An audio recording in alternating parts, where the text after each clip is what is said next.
अस्सलाम वालेकुम my dear students, welcome back. अभी हम बात करने जा रहे हैं प्रेशर करेक्शन के बारे में। हमने डिस्कस कर लिया है वॉल्यूम करेक्शन के किस तरह से आप वॉल्यूम करेक्शन करोगे तो आपको जो है वो इक्वेशन मिल जाएगी जो आप रियल गैसेस के लिए भी अप्लाई कर सकते हो, क्योंकि आइडियल गैसेस जो हैं वो नेचर में एग्जिस्ट करना बहुत मुश्किल है।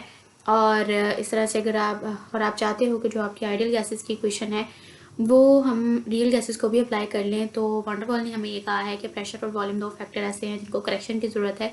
तभी हम जो ये इक्वेशन है आइडियल गैस की वो हम अप्लाई कर सकते हैं रियल गैसेस के लिए। तो यहाँ पे हम प्रेशर करेक्शन को डिस्कस कर लेते हैं। सबसे पहले प्रेशर करेक्शन के लिए फर्स्ट पे आपने क्या करना है, अट्रैक्शन बिटवीन मॉलिक्यूल्स। अब वो कहता है कि आपको पता है गैस के मॉलिक्यूल्स तो होते हैं, ओके। और कंसिडर करेंगे यहाँ पे दो तरह के मॉलिक्यूल्स हैं, ए और बी, क्योंकि हम फोर्स ऑफ अट्रैक्शन को डिस्कस करने लगे हैं। और अगर हम मॉलिक्यूल मॉलिक्यूल ही करते रहेंगे तो हमें समझ कुछ नहीं आएगा, इसलिए हम मॉलिक्यूल्स के नाम रख लेते हैं, molecule A and molecule B. तो यहाँ पे मॉलिक्यूल ए फॉर एग्जांपल वो सेंटर में है और उसको चारों तरफ से फोर्स ऑफ अट्रैक्शन जो है मॉलिक्यूल जो है वो अट्रैक्ट कर रहे हैं। यानी कि अगर आपको पता है अगर एक वेसल के अंदर है गैस मॉलिक्यूल्स और उसमें ए भी है और बी भी है, जो आपके पास होगा ना मॉलिक्यूल सेंटर में, ठीक है, उसको यहाँ से जो इंटीरियर पे मॉलिक्यूल होगा गैस का वो भी अट्रैक्ट कर रहा होगा, जो साइड पे होंगे वो भी अट्रैक्ट कर रहे होंगे और जो बॉटम पे होंगे वो भी अट्रैक्ट कर रहे होंगे। और इस तरह से ये चारों तरफ से फोर्स ऑफ अट्रैक्शन को फील कर रहा होगा। और इसकी वजह से क्या होगा कि ये जो फोर्स ऑफ अट्रैक्शन जो कि चारों तरफ से अट्रैक्ट कर रही हैं इस सेंट्रल मॉलिक्यूल को, ये इसका जो फोर्स ऑफ अट्रैक्शन का जो इफ़ेक्ट है वो कैंसिल आउट हो जाएगा। जाहिर सी बात है, जब आप चारों तरफ से एक चीज़ को खींचना शुरू कर दो इस तरह से तो वो कहाँ जाएगी, वो फोर्स ऑफ अट्रैक्शन जो है वो वैसे ही कैंसिल आउट हो जाएगी। ओके जी। और उसके बाद हम ये कहना चाह रहे हैं चारों तरफ से ही फोर्स ऑफ अट्रैक्शन है और हम ये भी कह सकते हैं कि फोर्स ऑफ अट्रैक्शन जो है वो बैलेंस्ड हो गई है। ठीक है, ये चारों तरफ से जो है वो इक्वल फोर्स ऑफ अट्रैक्शन यहाँ पे अप्लाई हो रही है। ओके। और यहाँ पे हम ये कहते हैं कि अगर हम यहाँ पे एक वॉल की बात करें, ठीक है जी, वॉल यानी कि दीवार की बात करें और उसके साथ अगर आप यानी कि वॉल ऑफ द वेसल की बात कर लें, क्योंकि हमने उसी में अगर गैस फिल की है तो वॉल ऑफ द वेसल की अगर बात करें और वहाँ पे उसकी दीवार के साथ जो है वो एक मॉलिक्यूल जाके टकरा रहा है, फॉर एग्जांपल ए है वो, तो बाकी के जो मॉलिक्यूल्स हैं उसको तीनों साइड से अट्रैक्ट कर रहे होंगे। ओके, बाकी की उसकी सारी साइड जो है वो जो दूसरे मॉलिक्यूल्स है बी टाइप मॉलिक्यूल्स वो उसको इनवर्ट खींच रहे होंगे। तो इस तरह से अगर वो ए मॉलिक्यूल दीवार के साथ टकरा भी जाता है तो ये दूसरे जो बी टाइप मॉलिक्यूल्स हैं उनकी force of attraction towards inward ये जो फोर्स ऑफ अट्रैक्शन है बहुत कम फील करेगी। यानी कि यहाँ पे जो है स्ट्राइक ऑन द वॉल ये बहुत कम फील होगी दीवार को। क्योंकि इसको दूसरे मॉलिक्यूल जो है वो इस मॉलिक्यूल को अट्रैक्ट कर रहे हैं, जिसकी वजह से यहाँ पे ये कम फोर्स जो है वो फील करता है। उसके बाद फिर हम यहाँ पे कहते हैं कि हमारे पास जो है जी प्रेशर, आइडियल प्रेशर की बात अगर करें तो आइडियल प्रेशर होता है actual pressure plus pressure lessen due to the force of attraction.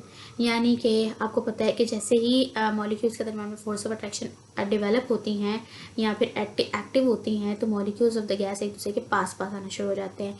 और जब ऐसा होगा तो जाहिर सी बात है ऑटोमेटिकली मॉलिक्यूल्स के दरम्यान में जो फोर्स ऑफ अट्रैक्शन है तो जितना भी वॉल्यूम है वो कम ऑक्यूपाई होगा ना। आप जब बिल्कुल वैसे जैसे कि अगर ये गैस है, फॉर एग्जांपल ये गैस मॉलिक्यूल्स हैं, यहाँ से यहाँ तक सारे के सारे गैस मॉलिक्यूल्स हैं सिलेंडर में, लेकिन जैसे ही इन गैस मॉलिक्यूल्स के दरमियान में फोर्स ऑफ अट्रैक्शन एक्टिव हुई तो ये एक दूसरे के करीब आना शुरू हो गए और इस तरह से इनका वॉल्यूम भी कम हो गया।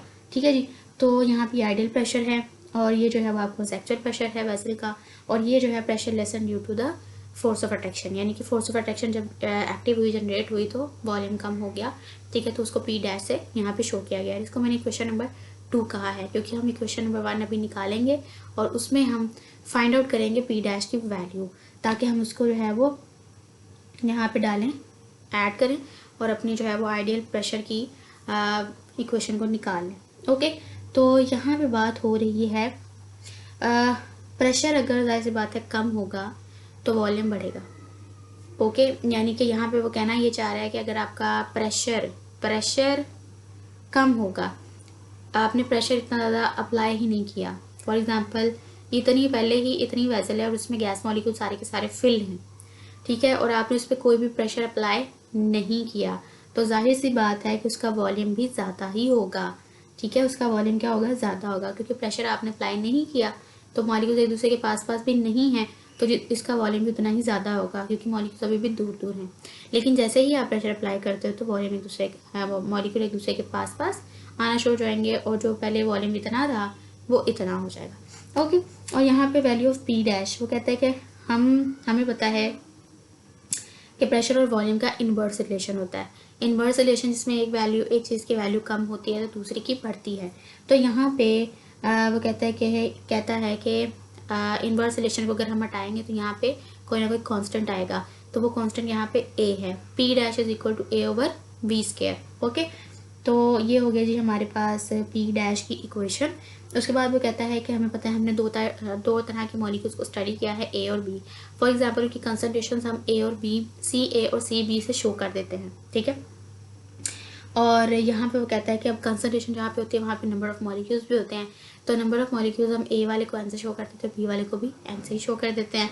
तो यहाँ सी ए का नंबर ऑफ मोल्स और वॉल्यूम एन ओवर वी, और इनका जाहिर सी बात है वॉल्यूम भी होगा, तो सी बी का जो है वो भी एन ओवर वी। ओके जी, और उसके बाद फिर हम यहाँ पे कहते हैं कि अगर हम दोनों को एन स्क्वायर, क्योंकि मल्टीप्लाई हो रहे हैं आपस में, तो एन स्क्वायर और वी स्क्वायर कर देते दोनों को मल्टीप्लाई करके।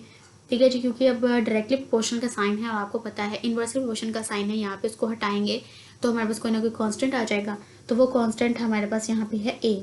उसके बाद एन स्क्वायर, यहाँ पे वो कहता है कि एन की वैल्यू हमेशा 1 ही होती है, नंबर ऑफ मोल्स। ओके, तो हम यहाँ पे जो है अगर 1 भी पुट करेंगे तो यहाँ पे वैसे ए के साथ 1 मल्टीप्लाई होकर ए ही आ जाएगा, तो यहाँ पे ए आ गया और वी स्क्वायर, और उसके बाद हमारे पास ये क्या है, पी डैश की वैल्यू आ गई, और इसको हमने नाम दिया क्वेश्चन नंबर 1 का।